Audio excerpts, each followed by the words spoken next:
ទាំងដែលមានមនុស្សតែ4នាក់ញ៉ាំបាយសោះតែអ៊ំស្រីតែងតែទិញអីវ៉ាន់មួយថងធំរហូតអ៊ំស្រីខ្ញុំឲ្យកាត់ទិញអីវ៉ាន់ទៅអ៊ំគ្រាន់តែទិញតាមបញ្ជីរបស់ខ្ញុំទៅបានហើយ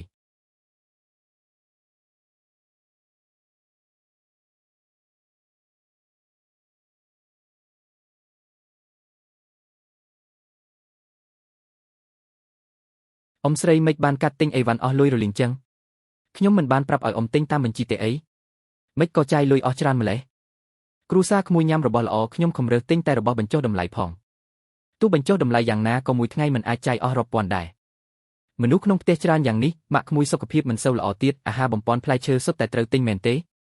ម្យ៉ាងទៀតរបស់ខ្វះខាតក្នុងផ្ទះបាយមានច្រើនណាស់ខ្ញុំក៏ឆ្លៀតទិញបន្ថែមបន្តិចដែរឥឡូវក្មួយមកដល់ភ្លាមក៏ឆែកកានីភ្លាមខ្លាចខ្ញុំកឹបកេងលុយបន្តិចបន្តួចរបស់ក្មួយមែនទេបារីនឹងស្រាថ្លៃពីយួរផលិតផលថែរក្សាស្បែកនាំចូលមួយឈុតអ៊ំប្រាប់ខ្ញុំមកតើរបស់ទាំងនេះក៏សម្រាប់ពើសុខភាពម៉ាក់ខ្ញុំដែរខ្ញុំគ្រាន់តែជួយទិញផ្ញើគេតាពេលក្រោយគេនឹងឲ្យលុយខ្ញុំវិញហើយជួយទិញផ្ញើនរណាទិញផ្ញើគេរហូតដល់កាត់ខ្ញុំមានបានសុំការអនុញ្ញាតពីខ្ញុំទេគ្រាន់តែចាយលុយបន្តិចបន្តួចសោះគ្រូសាតែមួយចាំបាច់គិតគូរច្បាស់លាស់ម្ល៉េះឥឡូវក្មួយមានបានហើយក៏ចេះការពារសាច់ញាតិបែបនេះអ៊ំស្រីម្នាក់នេះអាចធ្វើបាបក្មួយបានឬយ៉ាងម៉េចថ្ងៃនេះអ៊ំឯងគួរតែសងលុយគ្រប់សេនមកខ្ញុំវិញមានរឿងអីហ្នឹងវ៉ាន់ឈីងមិនក៏កូនមកដល់ភ្លាមឆ្លោះគ្នាភ្លាមចឹងបងស្រីបងចេញមកល្មមខ្ញុំពិតជាធ្វើបុណ្យបានបាបមែនខ្ញុំនៅផ្ទះបងហត់ចង់បាក់ចង្កេះទៅហើយតែវ៉ាន់ឈីងមកដល់ភ្លាមក៏មកសួរដេញដល់ខ្ញុំធ្វើដូចខ្ញុំបានធ្វើរឿងអាក្រក់ស្អីចឹងវ៉ាន់ឈីងតើមានរឿងអីឲ្យប្រកាសម៉ាក់មើលខ្លួនឯងទៅមិនក៏ទិញច្រើនម្ល៉េះឆាវចិនវ៉ាន់ឈីងមិនបានប្រាប់ឲ្យឯងទិញតាមបញ្ជីទេអីរបស់អស់នេះមិនមានក្នុងបញ្ជីទេបងស្រីខ្ញុំមិនមែនគិតថាបងសុខភាពមិនល្អទើបទិញអាហារបំពន់ឲ្យបងច្រើនបន្តិចទេអីម្យ៉ាងទៀតយូខ្ញុំបានចេញក្រៅម្ដងជួយទិញអីវ៉ាន់ផ្ញើគេបន្តិចបន្តួចមានអីធំដុំទៅគ្រូសាតែមួយចាំបាច់គិតគូម្ល៉េះគ្រូសាតែមួយល្អណាស់យកលុយខ្ញុំទៅទិញអីវ៉ាន់ឲ្យគេពេលខ្ញុំចាប់បានក៏និយាយថានិយាយទៅការគិតលុយនេះឯងពូកែគិតណាស់ឯងកុំឈរនិយាយមិនជឿចង្កេះអីឯងមួយឆ្នាំទល់មួយឆ្នាំមិនចូលផ្ទះបើមិនមែនខ្ញុំមើលថែម្ដាយឯងអាចទៅធ្វើការដោយស្ងប់ចិត្តទេនិយាយឲ្យចំទៅឯងគឺមើលងាយខ្ញុំគិតថាខ្ញុំជាអ្នកស្រែបានហើយនិយាយតិចទៅវ៉ាន់ឈីងអូនក៏កុំឆេវឆាវពេកសុទ្ធតែសាច់ញាតិទេ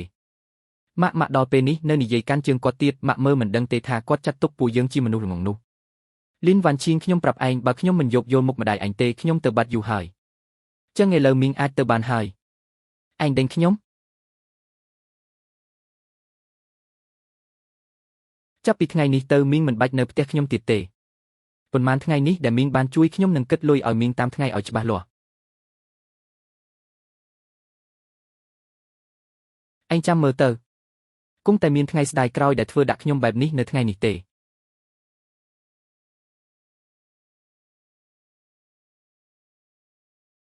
នៅនឹងមុខខ្ញុំហ៊ានដល់ថ្នាក់នេះក្រោយខ្នងលួចលាក់ទុកប៉ុន្មានទៅមើលទៅរឿងនេះមិនចប់ងាយទេសម្បុកត្រចៀកកម្មអស់រលីងកាត់ទិញអីវ៉ាន់ក៏បាត់អស់ប៉ុន្មានសន្លឹកដែរម៉ាក់ខ្សែកដែលម៉ាក់ឲ្យកូនបាត់ហើយទូកុំយំម៉ាក់ច្បាស់ជារកខ្សែកឲ្យកូនវិញម៉ាក់មើលទូសិនទៅខ្ញុំចុះទៅក្រោមមួយផ្លែតស៊ីវលីនឬថាសាច់ញាតិផ្ទះឯងយកមិញទៅបាត់ហើយបងចាងខ្ញុំចង់សួរបងរឿងមួយរយៈនេះបងមានឃើញសាច់ញាតិផ្ទះខ្ញុំយកអីវ៉ាន់ចេញទៅក្រៅទេអូយខ្ញុំក៏ចង់ប្រាប់ឯងដែរមីងផ្ទះឯងនេះមួយរយៈនេះចេះតែយូថងប៉ោងចុះមកក្រោមដំបូងខ្ញុំស្មានតែផ្ទះឯងបោសសម្អាតអីវ៉ាន់ចាស់ក្រោយមកមានម្ដងគាត់អង្គុយចង់ថងនៅមាត់ជណ្ដាលយន្តខាងក្នុងសុទ្ធតែជារបស់ញ៉ាំពេលនោះខ្ញុំនៅឆ្ងល់ផ្ទះឯងមិនក៏យកអីវ៉ាន់ចេញទៅក្រៅរាល់ថ្ងៃចឹងគាត់ឧស្សាហ៍ធ្វើចឹងមែនមិនមែនតែម្ដងទេពីថ្ងៃមុនខ្ញុំនៅឃើញគាត់យូកេះក្រដាសធំមួយចេញទៅទៀតអរគុណបងចាង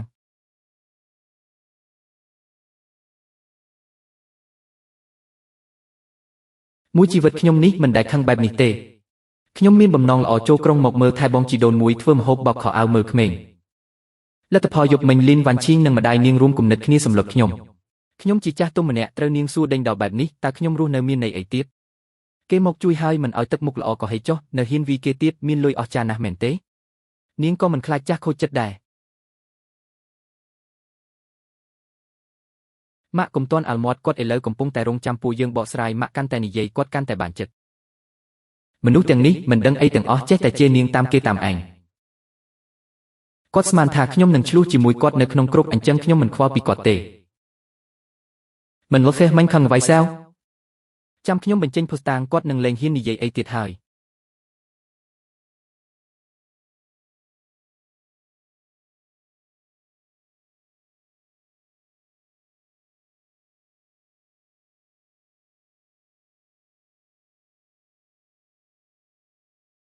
លីវឆាវចិននេះជាភស្តុតាងដែលអ្នកចង់បានមែនទេមិនចូលចិត្តយំនៅក្នុងគ្រប់ទេមែនទេអញ្ចឹងខ្ញុំឲ្យអ្នកយំឲ្យធម្មតាចង់ដឹងការពិតយប់នេះម៉ោង 7 មកផ្ទះខ្ញុំអ្នកណាគិតថាខ្ញុំធ្វើបាបលីវឆាវមីអ្នកនោះមកចុះ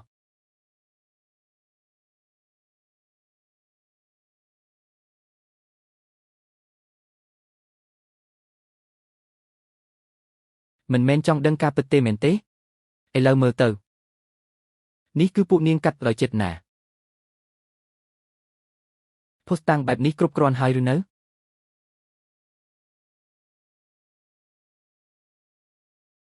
ឥឡូវចាប់ផ្ដើមនាងសារភាពខ្លួនឯងមកយករបស់អីខ្លះពីផ្ទះយើង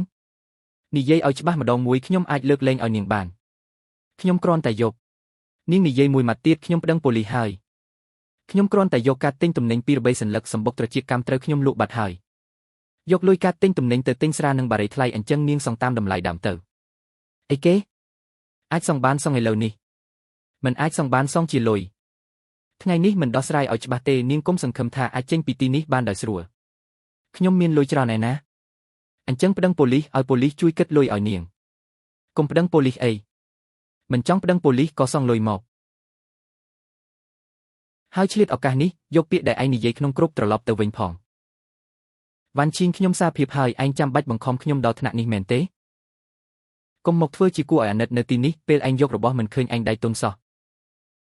ខ្ញុំអាចសងបានប៉ុណ្ណាសងប៉ុណ្ណឹងសិនខាងក្រោយខ្ញុំសងឯងបន្តិចម្ដងបានទេឯងគិតថាឯងនៅមានសិទ្ធិថ្លៃទៀតមែនទេ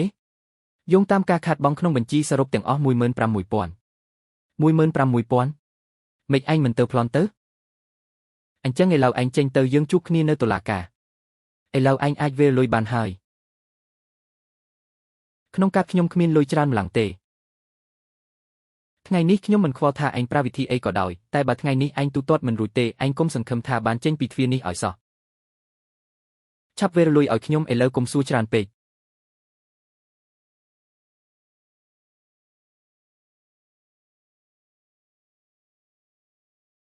លុយសងហើយតែឯងនៅមិនទាន់សុំទោសទេមែនទេ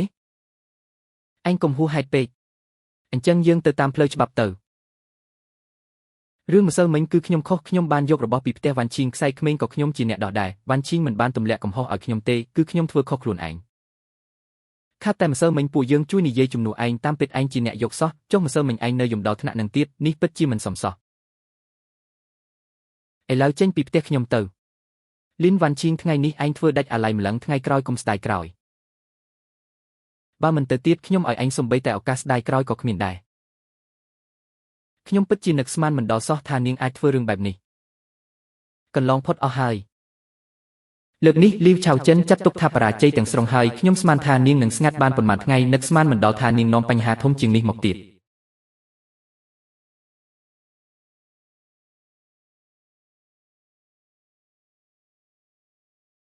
ថ្ងៃក្រោយកុំមកយំរៀបរាប់ទៀតយប់មិញពួកយើងស្ទើរតែត្រូវឯងបោកហើយយករបស់ផ្ទះក្មួយស្រីឯងពិតជាហ៊ានធ្វើមែន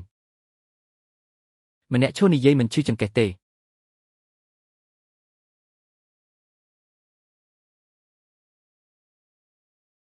អេស៊ីវចិនជួយយកអីវ៉ាន់ផ្ញើឲ្យបន្តិចអូនាងមិនមែនចង់ឲ្យខ្ញុំខ្មាស់គេទេ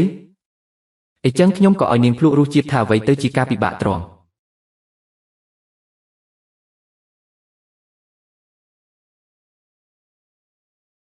រស់នៅបានសមរម្យណាស់នាងការពារខ្ញុំទៀតផងខ្ញុំឲ្យនាងថតមិនមែនចូលចិត្តស្អាតបាត់ទេមិនមែនចូលចិត្តភាពថ្លៃថ្នូរទេខ្ញុំឲ្យនាងថ្លៃថ្នូរឲ្យគ្រប់គ្រាន់កុំតន់អាល់អលឿនពេក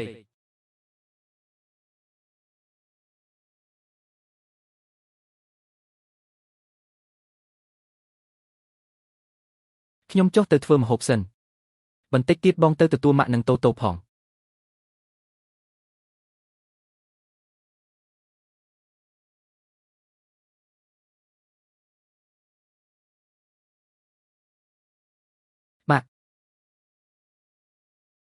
តើអ្នកណាជាអ្នកធ្វើ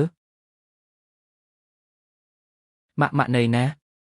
ម៉ាក់នាំតូតូនៅផ្សារទំនើបខាងក្រោមមានរឿងអីកុំទាន់ឲ្យត្រឡប់មកវិញចាំឈិនម៉ូនៅផ្សារទំនើបសិន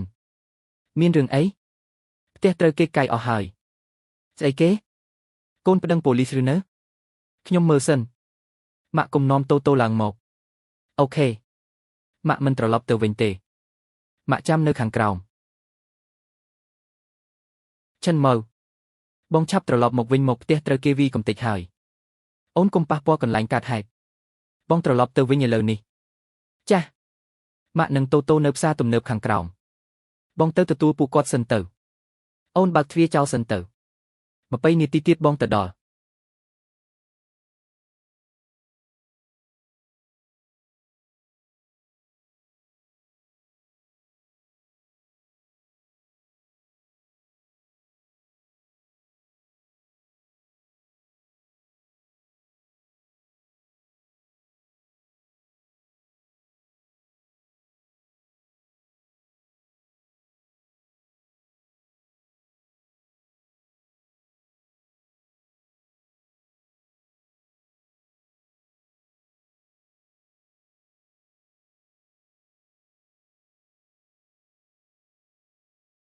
ម៉ាក់យកតូតូទៅផ្ទះបងស្រីចាំងសិនទៅមើលចុះ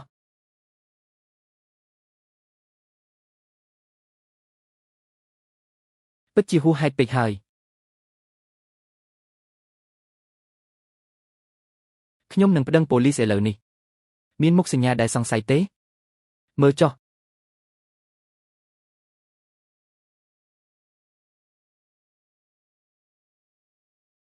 តើអ្នកចង់ទាមទារអ្វីខ្លះចាត់ការតាមច្បាប់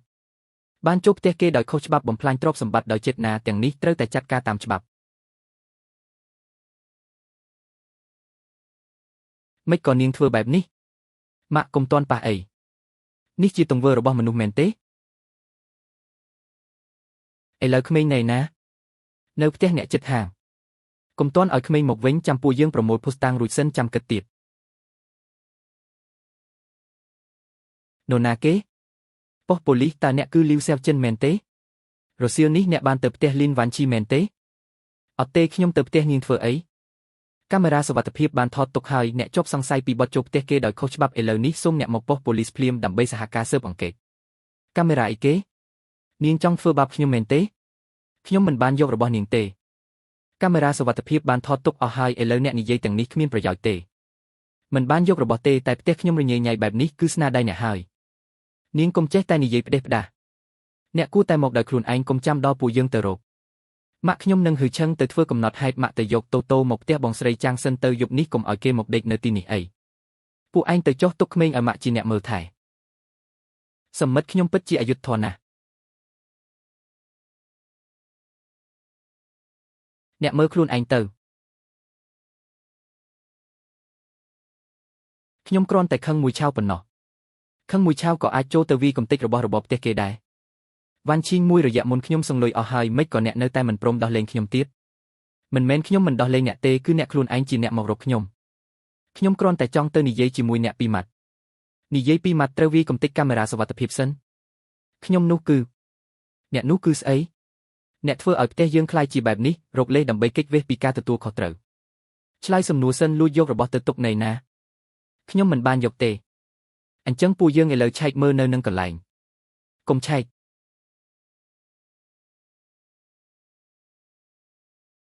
នៅថាមិនបានយកទៀតខ្ញុំគ្រាន់តែយកតាមដៃយកតាមដៃគឺជាទម្លាប់ល្អមួយវ៉ាន់ឈីងខ្ញុំដល់ថ្នាក់នេះហើយអ្នកនៅចង់យ៉ាងម៉េចទៀតធ្វើតាមនីតិវិធីគឺអ្នកដើរចូលទៅក្នុងទីជ្រៅដោយខ្លួនឯងឆេនយៀនជួយនិយាយជាមួយនាងផងសុទ្ធតែជាសាច់ញាតិនឹងគ្នាសាច់ញាតិពេលអ្នកលួចរបស់ក្នុងផ្ទះតើធ្លាប់គិតថាជាសាច់ញាតិទេ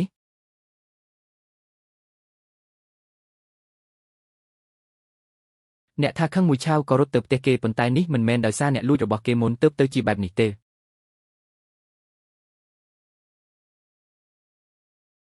លើកនេះអ្នកធ្វើត្រូវហើយពីមុនអ្នកគិតពីមនោសញ្ចិតនាសាច់ញាតិបានទុកផ្លូវឲ្យនាងហើយនាងមិនស័ក្តិសមទេនាងមិនក៏ទៅផ្ទះវ៉ាន់ឈីងទៀតហើយម្សិលមិញមិនមែនសង្លុយអស់ហើយទេលើកនេះពិតជាហួសហេតុពេកហើយ រឿងវ៉ាន់ឈីងតើជាការពិតទេមិនដឹងទេខ្ញុំក៏ទើបតែឃើញវ៉ាន់ឈីងលើកនេះអ្នកកុំចិត្តទុនឲ្យសោះគួរដោះស្រាយយ៉ាងម៉េចក៏ដោះស្រាយអញ្ចឹងទៅពីមុនពិតជាពួកយើងមើលរំលងហើយរឿងដល់ថ្នាក់នេះលីវឆាវលើកនេះពិតជាចប់ហើយគ្មានអ្នកណានឹងជួយនាងប្រមូលរឿងទៀតទេ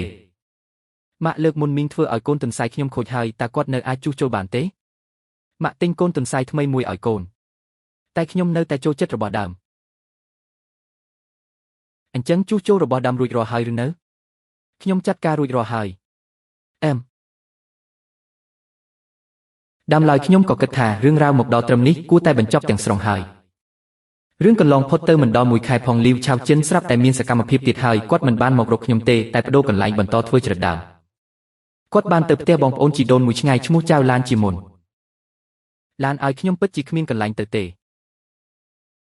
មិនអញ្ចឹងមីងកុំនិយាយអីឥឡូវនេះគេឈ្មោះខ្ញុំនៅខាងក្រៅខូចអស់ហើយគ្មានអ្នកណាជួខ្ញុំទេមិនមែនថារឿងនោះកន្លងផុតទៅហើយទេកន្លងផុតទៅងាយស្រួលម្លេះវ៉ាន់ឈីងឥឡូវនេះនិយាយពីខ្ញុំដូចមនុស្សអាក្រក់អញ្ចឹងសាច់ញាតិឃើញខ្ញុំសុទ្ធតែកិច្ចចុះមីងមកកន្លែងខ្ញុំនេះគឺចង់ស្នាក់នៅប៉ុន្មានថ្ងៃមែនទេស្នាក់នៅតែ2ថ្ងៃទេខ្ញុំសម្រាប់បន្តិចចាំកូនប្រុសខ្ញុំរៀបចំរួចរាល់ខ្ញុំនឹងទៅហើយ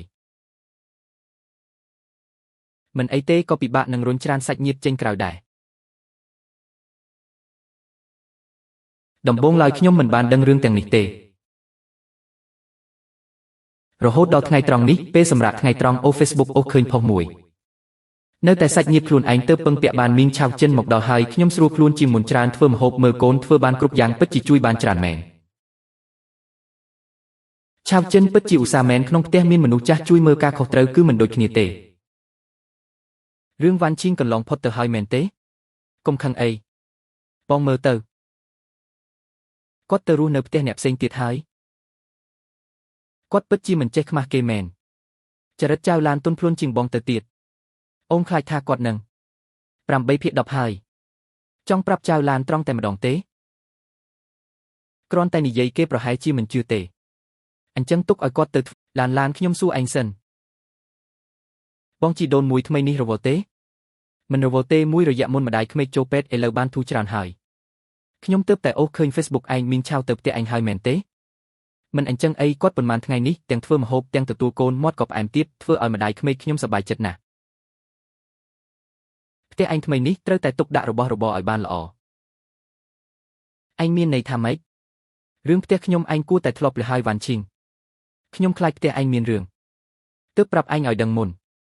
ឯងខ្លួនឯងប្រយ័ត្នប្រយែងទៅដាក់កាមេរ៉ាសុវត្ថិភាពមើលទៅ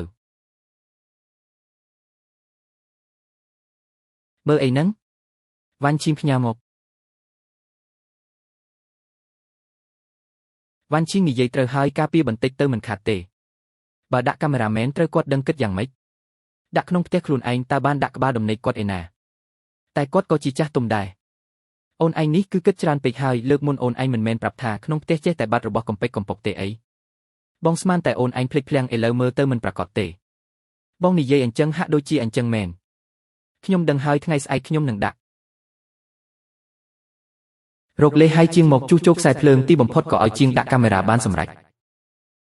ឡានមិនមែនមីងនិយាយទេកូនឯងរើសម្ហូបណាស់គឺដោយសារតែធម្មតាធ្វើម្ហូបល្អិតល្អន់ពេកដូចមីងធ្វើមួយពេលនេះវាមិនមែនញ៉ាំអស់ពីចានទេអីលំបាកមីងឆាវហើយសុទ្ធតែជាមនុស្សមួយគ្រួសារមីងឆាវមីងគិតថានឹងស្នាក់នៅដល់ពេលណាស្នាក់នៅប៉ុន្មានថ្ងៃសិនទៅចាំមើលប្អូនថ្លៃឯងឆ្លើយតបមកវិញសិនអូប្តីឯងនេះតើគេធុញខ្ញុំមែនទេគ្មានទេគាត់គឺចរិតអញ្ចឹងខ្ញុំប្រាប់ហើយតើខ្ញុំជាយាយចាស់ម្នាក់អាចយកកន្លែងធំប៉ុណ្ណាទៅកាមេរ៉ាដាក់បាន2ថ្ងៃហើយគ្មានរឿងអីកើតឡើងសោះតើលីនវ៉ាន់ឈីងគិតច្រើនពេកទេដឹង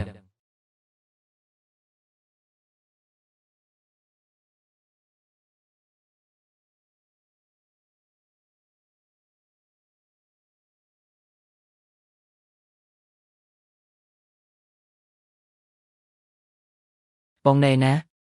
ក្រុមហ៊ុនមានរឿងអីកាមេរ៉ាសុវត្ថិភាពថតបានថាលីវឆាវម៉ៃយកប្រអប់តូចមួយចេញពីបន្ទប់ដេកអូនកុំទាន់អាល់ទេទៅសួរគាត់ចុះត្រូវធ្វើម៉េចយប់នេះចាប់ឲ្យបានស្តែងតែម្ដងឬមួយក៏ពួកយើងប្តឹងប៉ូលីសសិនទៅទុកភស្តុតាងឲ្យបានគ្រប់គ្រាន់សិនអូនពិតជានឹកស្មានមិនដល់សោះថាគាត់ធ្វើបែបនេះឥឡូវជឿវ៉ាន់ឈីងហើយមែនទេពីមុនអូនគិតថានាងនិយាយធ្ងន់ធ្ងរពេក បន្តិចទៀតអូនចូលទៅមុនទៅធ្វើខ្លួនឲ្យដូចធម្មតាមកវិញហើយខ្ញុំបានរំងាស់ស៊ុបឲ្យអ្នកទាំងអស់គ្នាពួកឯងកើតអីហ្នឹងមីងឆៅមីយកកាបូបមីងមកទីនេះឯងចង់ធ្វើអីហ្នឹងសួរចម្លើយមនុស្សអាក្រក់មែនជាមនុស្សអាក្រក់ឬអត់មីងដឹងខ្លួនឯងច្បាស់ហើយចុះប្រអប់នៅក្នុងបន្ទប់ខ្ញុំនោះប្រអប់អីគេឯងមើលខ្លួនឯងទៅមីងគ្រាន់តែមើលតែប៉ុណ្ណោះ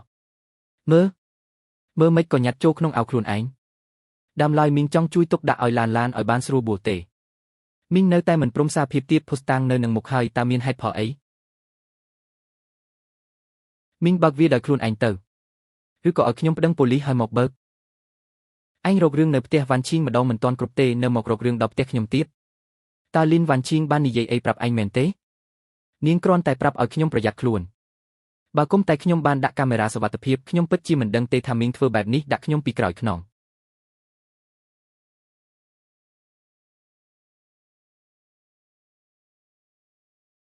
នេះគឺជាការទិញទំនិញរបស់ខ្ញុំមិនមែនដូចអ្វីដែលពួកឯងគិតនោះទេអញ្ចឹងមីងនិយាយមកមីងគ្រាន់តែយកវាមកទុកសិនមីងនៅផ្ទះវ៉ាន់ឈីងក៏និយាយបែបនេះដែរឥឡូវនេះខ្ញុំនឹងទៅវ៉ាន់ឈីងឈរនៅនឹងគុំកំរើកបងស្រីកាត់អីហ្នឹងវ៉ាន់ឈីងឯងនិយាយត្រូវហើយថតបានហើយមែនទេថតបានហើយរបស់ខ្ញុំទាំងអស់គឺនៅក្នុងកាបូបគាត់បានប្តឹងប៉ូលីសហើយឬនៅកំពុងតែរៀបចំប្តឹងទៅគុំសម្របសម្រួលអីវ៉ាន់ឈីងហេតុអីបានជាឯងធ្វើបែបនេះដាក់មីងខ្ញុំនឹងទៅទីនោះឥឡូវនេះសុទ្ធតែជាសាច់ញាតិនឹងគ្នាពួកឯងលើកលែងឲ្យមីងម្ដងទៅសាច់ញាតិពេលមីងយកកាត់ខ្ញុំមិនក៏មិននិយាយថាជាសាច់ញាតិពេលលួចរបស់នៅផ្ទះវ៉ាន់ឈីងមិនក៏មិននិយាយថាជាសាច់ញាតិមកស៊ីនៅផ្ទះខ្ញុំហើយលួចរបស់ផ្ទះខ្ញុំទៀតខ្ញុំគ្រាន់តែខ្វះលុយចាយឯងរកវិធីខ្លួនឯងទៅយើងគ្មានកាត់ប្រកិច្ចជួយឯងទេ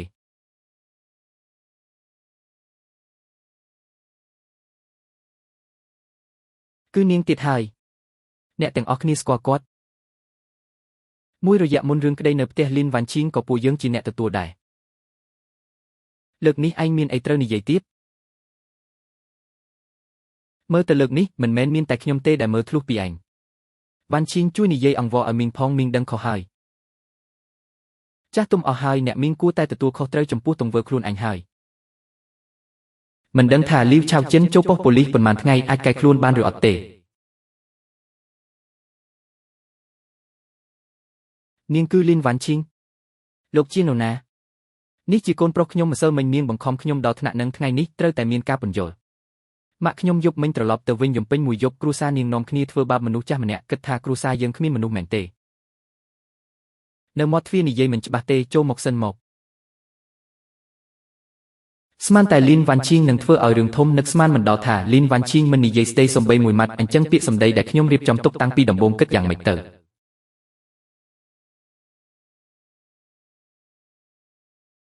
ដាក់ទូរស័ព្ទចុះយ៉ាងម៉េចពួកឯងហ៊ានធ្វើខ្លាចគេថតមែនទេបើឯងនៅតែថតផ្ទះខ្ញុំទៀតខ្ញុំនឹងប្តឹងប៉ូលីសឥឡូវនេះចូលផ្ទះគេដោយគ្មានការអនុញ្ញាតបូករួមទាំងលួចថតវីដេអូឯងទៅបកស្រាយខ្លួនឯងទៅវ៉ាន់ឈីងគ្រូសានាងឥឡូវនិយាយស្ដីគួរឲ្យខ្លាចណាស់ថ្ងៃនេះខ្ញុំគ្រាន់តែចង់មកនិយាយរឿងឲ្យច្បាស់លាស់ពួកនាងដល់ថ្នាក់នឹងផងអ្នកមីងមិនមែនមកនិយាយរឿងឲ្យច្បាស់លាស់ទេអ្នកមីងមករករឿងគុំនិយាយវៀងឆ្ងាយពេកពួកឯងចង់ធ្វើអីនិយាយត្រង់មកអញ្ចឹងខ្ញុំនិយាយត្រង់ចុះម៉ាក់ខ្ញុំពិបាកណាស់ទម្រាំបានទៅនៅផ្ទះសាច់ញាតិគេពួកនាងបែរជាទៅញុះញង់បំបែកបំបាក់ហើយមួយរយៈមុនលុយ 15000 ដែលឲ្យពួកនាងក៏ត្រូវសងមកវិញដែរថែមទាំងធ្វើឲ្យម៉ាក់ខ្ញុំបាត់បង់មុខមាត់យ៉ាងធំនៅក្នុងគ្រប់ពួកនាងត្រូវតែសុំទោសគាត់រឿងដែលម៉ាក់ឯងធ្វើទាំងនេះមានមួយណាដែលគាត់មិនព្រមទទួលស្គាល់នៅចំពោះមុខគេយកអីខ្លះសងប៉ុន្មានសុទ្ធតែគាត់ជាអ្នកងក់ក្បាលយល់ព្រមខ្លួនឯងឥឡូវឯងរត់មកប្រាប់ខ្ញុំថាចង់បានលុយវិញខ្ញុំត្រូវនាងបង្ខំទេតើប្តីប្រពន្ធនាងយកប៉ូលីសមកសង្កត់សង្កិនខ្ញុំជាមនុស្សចាស់ម្នាក់អាចធ្វើអីបានខ្ញុំអាចមិនអន់ក្បាលបានទេខ្ញុំប្រាប់អ្នកចុះនោះមិនរាប់បញ្ចូលទេនេះជាការគំរាមកំហែងនិយាយចប់នៅនាងមានន័យថាម៉េចឯងកុំនិយាយច្រើនកុំគិតថាមានលុយបន្តិចបន្តួចអាចមកធ្វើបាបគេបែបនេះបើកទូរទស្សន៍ទៅពួកឯងចង់ធ្វើអីទៀតហើយលោកមិនមែនថាយើងគំរាមគាត់ទេអីអញ្ចឹងថ្ងៃនេះមើលម្ដងទៀតទៅមើលថាម៉ាក់លោកត្រូវគេគំរាមយ៉ាងម៉េច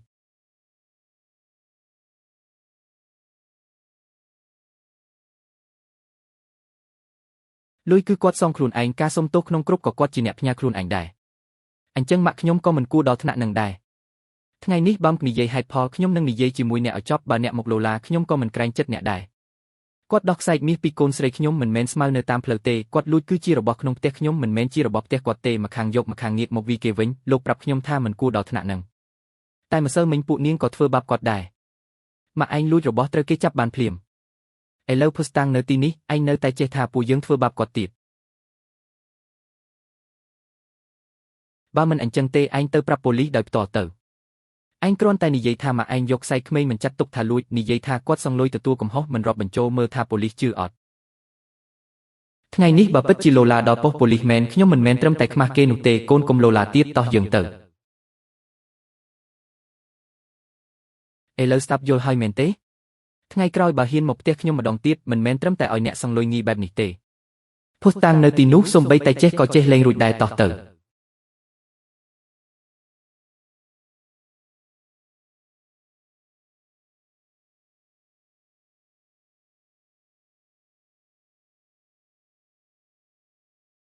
លើកនេះគួរតែអាចស្ងប់ស្ងាត់បានប៉ុន្មានថ្ងៃហើយមនុស្សបែបនេះបើមិនវាឲ្យឈឺទេមិនចេះចាំទេគាត់តែងតែគិតថានៅមានចំណេញអាចយកបានមិនខ្លាចគាត់ងាកមកលោឡាទៀតទេបើគាត់ពិតជាហ៊ានមកទៀតនោះមិនមែនជាលទ្ធផលថ្ងៃនេះទេលើកក្រោយមិនបាច់និយាយច្រើនជាមួយពួកគេទេប្តឹងប៉ូលីសតែម្ដងទៅ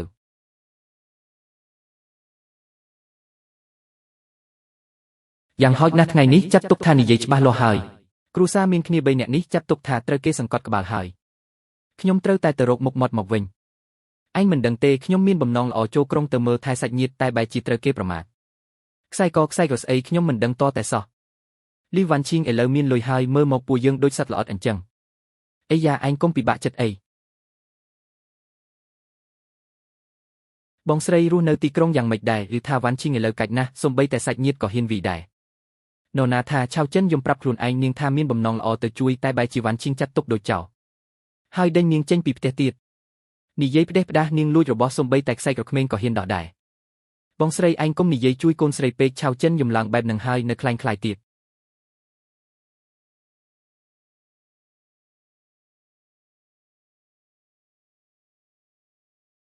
មានគេទៅមកទៀតហើយសាច់ញាតិនៅស្រុកកំណើតមួយរសៀលនេះសួរខ្ញុំរហូតថាតើត្រូវឯងធ្វើបាបឬអត់លីវឆៅចិននេះពិតជាចង់បំផ្លាញកេរ្តិ៍ឈ្មោះឯងនៅស្រុកកំណើតមែននាងពិតជាមិនឃើញឈូសមិនស្រក់ទឹកភ្នែកមែនវ៉ាន់ឈីងស្រុកកំណើតមិនដូចខាងក្រៅទេអ្នកនៅទីនោះចូលចិត្តនិយាយដើមគេណាស់បើបណ្ដោយឲ្យនាងនិយាយទៀតថ្ងៃក្រោយអ្នកដទៃមើលមកឯងយ៉ាងម៉េច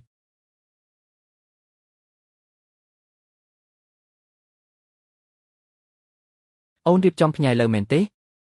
នាងមិនចូលចិត្តយំទេអីអញ្ចឹងឲ្យនាងយំឲ្យឆ្អែតទៅខ្ញុំនិយាយ10ម៉ាត់មិនស្មើឲ្យពួកគាត់មើលខ្លួនឯងម្ដងទេ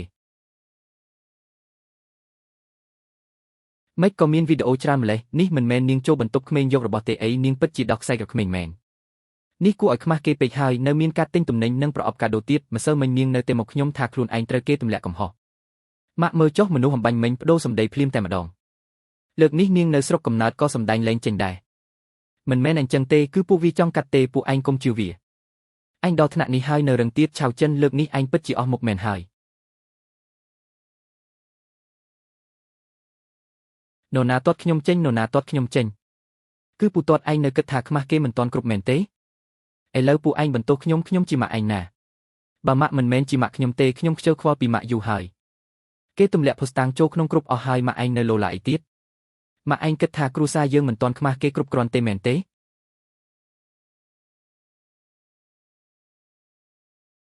ពេលនេះចាត់ទុកថានិយាយច្បាស់លាស់ហើយនាងមិនមែនចង់ត្រឡប់ទៅស្រុកកំណើតដើម្បីរកមុខមាត់ទេអីឥឡូវល្អហើយខ្មាស់គេនៅទីក្រុងម្ដងខ្មាស់គេនៅស្រុកកំណើតម្ដងទៀត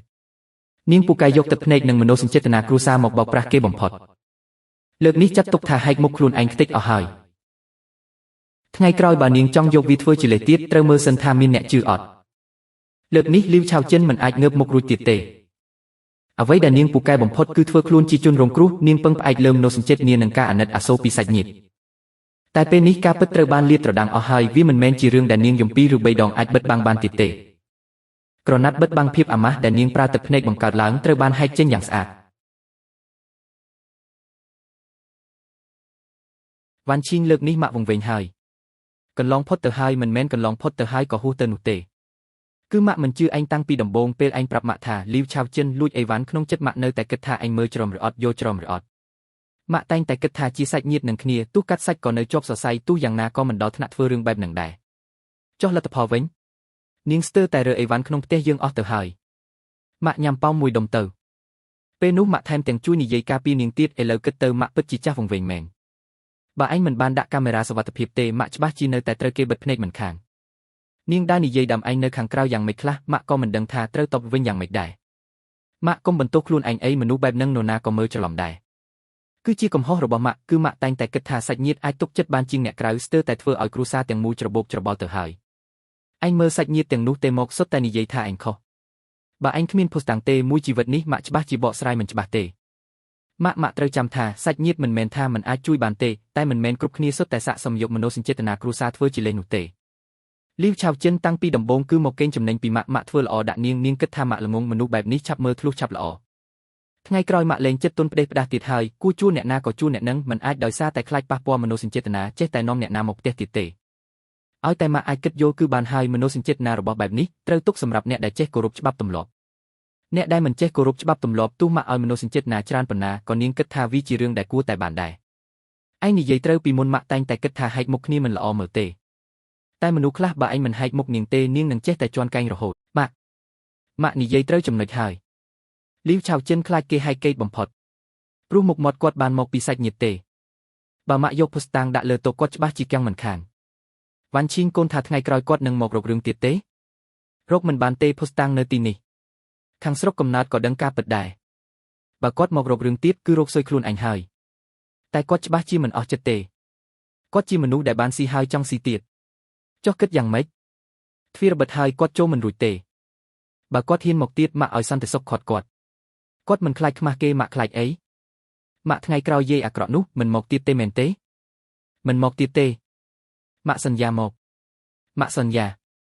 អញ្ចឹងល្អហើយលើកមុនគាត់ប៉ះខ្សែកូនមិនចូលចិត្តគាត់ទេដែលគាត់ត្រជាក់ណាស់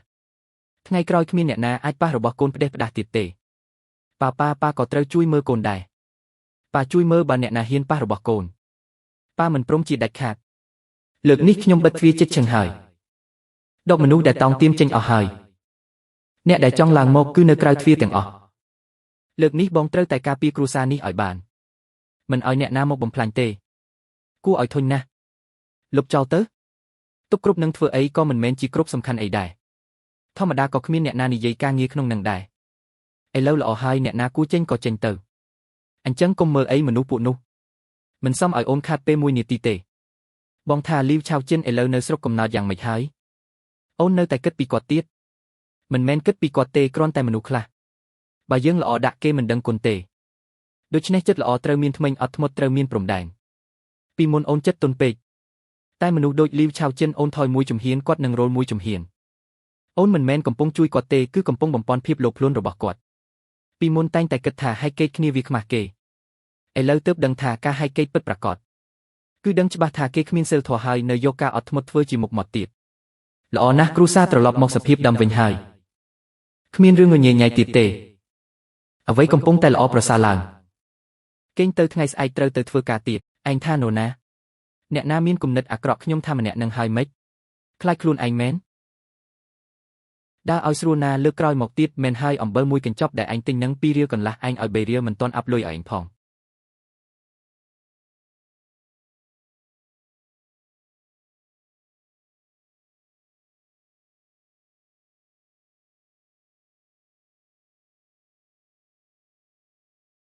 កូនប្រុសម៉ែមកវិញហើយ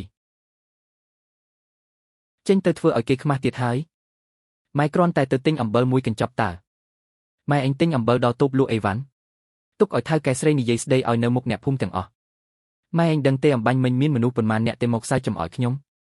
កូនប្រុសតាចាំងទេមកហាប់មាត់ឡើងនិយាយមួយម៉ាត់ថាម៉ែឯងទៅតូបលក់អីវ៉ាន់ធ្វើឲ្យគេខ្មាស់ទៀតហើយម៉ែឯងគិតមើលថាមុខខ្ញុំយកទៅទុកឯណានោះមិនមែនម៉ែឯងស្អីមិនមែនម៉ែឯងលួចឬក៏ចង់និយាយថាមិនមែនម៉ែឯងដោះខ្សែកម៉ែតើម៉ែឯងចង់រករឿងដល់ពេលណាទៀតគ្រូសាយើងមានមុខមាត់តែបន្តិចបន្តួចត្រូវម៉ែឯងធ្វើឲ្យខ្មាស់គេអស់ហើយតែចង់ម៉ែជាម៉ែឯងនិយាយជាមួយម៉ែបែបនេះហ៎ខ្ញុំដោយសារតែម៉ែឯងជាម៉ែខ្ញុំទើបខ្ញុំទ្រាំដល់ពេលនេះបើមិនមែនម៉ែឯងរពើដៃចូលរួមពិធីជាយីសង្កេ 15000 បើមិនមែនម៉ែឯងមិនអស់ចិត្តដើរនិយាយផ្ដេសផ្ដាសឥឡូវជាយីក្នុងភូមិឃើញខ្ញុំយកតែរឿងនេះមកសើចចំអកខ្ញុំចេញក្រៅងើបមុខមិនរួចទេម៉ែមិនមែនវង្វេងមួយពេលទេអីម៉ែឯងនោះមិនមែនវង្វេងទេម៉ែឯងនោះគឺលោភលន់ហើយនៅចង់ឲ្យមួយគ្រួសាររ៉ាប់រងជំនួសម៉ែឯងទៀតឆាវយៀនឯងនិយាយឲ្យតិចទៅខ្ញុំនិយាយឲ្យតិចម៉ែឯងលួចរបស់ផ្ទះគេត្រូវគេចាប់បានរួចក៏ត្រឡប់មកវិញទាំងអាម៉ាស់ត្រឡប់មកវិញក៏ហីទៅចុះម៉ែឯងនៅតែទៅយំប្រាប់គេគ្រប់កន្លែងថាគេធ្វើបាបម៉ែឯងលទ្ធផលយ៉ាងម៉េចគេបញ្ជូនភស្តុតាងចូលក្នុងគ្រប់ធ្វើឲ្យពួកយើងត្រូវគេនិយាយដាំដែរម្សិលមួយថ្ងៃខ្ញុំទៅផ្សារនៅទីប្រជុំជនមានគេចំណាំខ្ញុំបានសួរខ្ញុំពីរឿងម៉ែឯងចំមុខម៉ែឯងគិតមើលថាថ្ងៃក្រោយខ្ញុំធ្វើមនុស្សយ៉ាងម៉េចឥឡូវម៉ែឯងត្រឡប់មកវិញដឹងថាខ្មាស់គេហើយពេលលួចរបស់គេមិនក៏មិនគិតពេលម៉ែឯងដោះខ្សែក្មេងគេមិនក៏មិនគិតក្មេងនោះទើបតែអាយុប៉ុន្មានឆ្នាំម៉ែឯងដាច់ចិត្តធ្វើទៅរួចម៉ែមិនបានគិតច្រើនដល់ថ្នាក់ហ្នឹងទេមិនបានគិតច្រើនដល់ថ្នាក់ហ្នឹងម៉ែឯងគ្រាន់តែគិតថាយករបស់គេជារឿងត្រឹមត្រូវម៉ែឯងគិតថាគេមានលុយគួរតែឲ្យម៉ែឯងគិតថាសាច់ញាតិគឺទុកឲ្យម៉ែឯងកេងចំណេញឥឡូវល្អហើយកេងចំណេញមិនបានថែមទាំងទីមួយគ្រួសារចូលទៀតបានហើយនិយាយឲ្យតិចទៅបងឯងកុំមកសម្របសម្រួលបើម៉ែមិនកើតទេថ្ងៃក្រោយគ្រួសារយើងរស់នៅមិនកើតទេខ្ញុំនិយាយអាក្រក់ទុកមុនបើដោយសាររឿងនេះខ្ញុំចេញក្រៅងើបមុខមិនរួចទេយើងទាំងពីរក៏មិនបាច់រស់នៅជាមួយគ្នាដែរ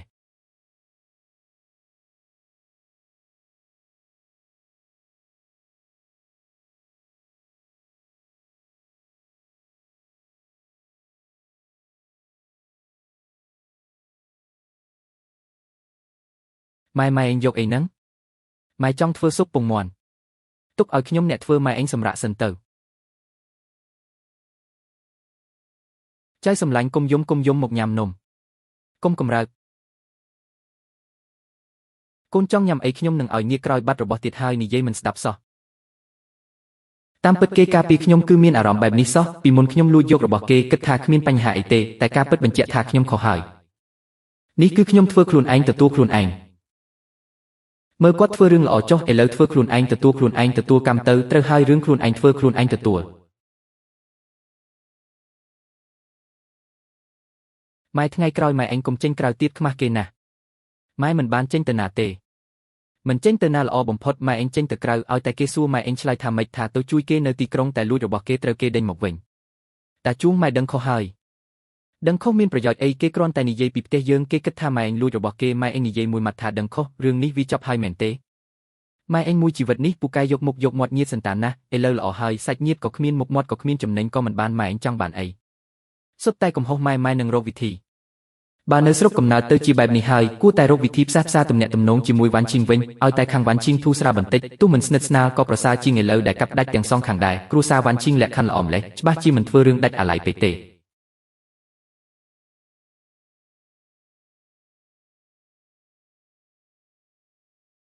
វ៉ាន់ឈីងអ៊ំដឹងខុសហើយយើងកាត់សាច់នៅជាប់សរសៃអ៊ំគ្រាន់តែមកទទួលកំហុសសុំឲ្យក្មួយអភ័យទោស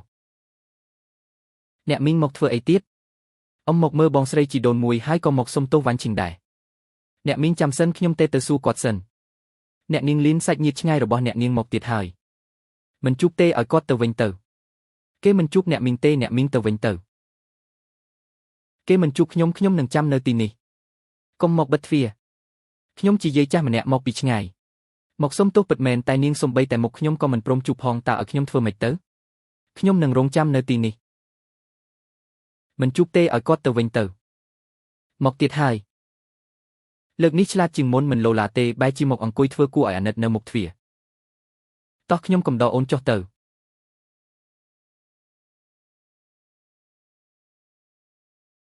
វ៉ាន់ឈីងអ៊ំថ្ងៃនេះមិនមែនមករករឿងទេគឺគ្រាន់តែចង់មកមើលម្ដាយឯងហើយក៏ចង់និយាយពាក្យសុំទោសឯងដែរយករបស់ទាំងនេះទៅវិញទៅសុទ្ធតែជារបស់យកមកពីស្រុកកំណើតមិនមានតម្លៃអីទេគ្រាន់តែជាទឹកចិត្តតើពីមុនម្ដាយឯងមិនចូលចិត្តញ៉ាំរបស់ទាំងនេះទេអីស្ដាប់មិនយល់ទេអីសៀវចិនតាំងពីអ៊ំត្រឡប់ទៅវិញអ៊ំដេកមិនលក់រាល់ថ្ងៃគិតកាន់តែច្រើនកាន់តែស្ដាយក្រោយថ្ងៃនេះអ៊ំមកគឺចង់សុំទោសចង់សម្របសម្រួលជាមួយក្មួយសម្របសម្រួលអ៊ំលួចរបស់ផ្ទះខ្ញុំដោះខ្សែកូនស្រីខ្ញុំបំផ្លាញកេរ្តិ៍ឈ្មោះខ្ញុំនាំកូនប្រុសមករករឿងដល់ផ្ទះត្រឡប់ទៅស្រុកកំណើតវិញនៅតែបន្តនិយាយដាំខ្ញុំឥឡូវអ៊ំរត់មកប្រាប់ខ្ញុំថាសម្របសម្រួលអ៊ំដឹងថាឯងខឹងអ៊ំតែពួកយើងនៅតែជាសាច់ញាតិទោះយ៉ាងណាអ៊ំក៏ជាអ៊ំរបស់ឯងមិនអាចមិនរាប់អានអ៊ំមួយជីវិតនោះទេមែនទេមានរឿងអីនិយាយត្រង់មកតើអ៊ំមកធ្វើអីឲ្យប្រាកដក៏គ្មានរឿងធំដុំអីដែរគឺប្រពន្ធប្អូនជីដូនមួយឯងថ្មីនេះចង់រកការងារស្រាវធ្វើឯងស្គាល់គេច្រើនជួយណែនាំបន្តិចទៅហើយនៅមានចៅប្រុសអ៊ំឆ្នាំក្រោយក៏ត្រូវចូលរៀនដែរសាលានៅទីក្រុងលក្ខខណ្ឌល្អបើឯងអាចជួយសួរនាំ គិតបានល្អមែនអ៊ំក៏មិនមែនឲ្យឯងជួយទេដែរបើទំនាក់ទំនងពួកយើងអាចធូរស្រាលថ្ងៃក្រោយគ្រប់គ្រាន់ហើយថ្ងៃនេះអ៊ំយួរអីវ៉ាន់ពីថងនេះមកមិនមែនមកសុំទោសទេគឺមកសាកល្បងមើលថាតើអាចកេងចំណេញពីខ្ញុំបានទៀតឬអត់អ៊ំមិនមានទេអ៊ំមានមនុស្សដូចអ៊ំមិនដែលដឹងខុសទើបអន់ក្បាលទេអ៊ំគ្រាន់តែដឹងថារករឿងលេងបានទើបចង់បដូរវិធីបន្តចូលមកចិត្តចាប់ពីពេលដែលអ៊ំលួចរបស់ផ្ទះខ្ញុំមករវាងពួកយើងគឺគ្មានសាច់ញាតិទៀតទេថ្ងៃក្រោយចៅអ៊ំចូលរៀនឬក៏ផ្ទះខ្វះលុយសុទ្ធតែគ្មានពាក់ព័ន្ធនឹងខ្ញុំសំបីបន្តិចបើអ៊ំនៅតែកាន់អីវ៉ាន់មកដល់ផ្ទះម្ដងទៀតខ្ញុំនឹងឲ្យសន្តិសុខប្តឹងប៉ូលីសតែម្ដងបើអ៊ំបំផ្លាញកេរ្តិ៍ឈ្មោះខ្ញុំនៅខាងក្រៅមួយម៉ាត់កាមេរ៉ាសុវត្ថិភាពនិងសំឡេងថតនៅក្នុងដៃខ្ញុំនឹងមិនត្រឹមតែចែកចាយក្នុងគ្រប់សាច់ញាតិទេវ៉ាន់ឈីងអ៊ំស្ដាប់យល់ហើយក៏ទៅកុំបង្ខំឲ្យខ្ញុំប្តឹងប៉ូលីសឥឡូវនេះ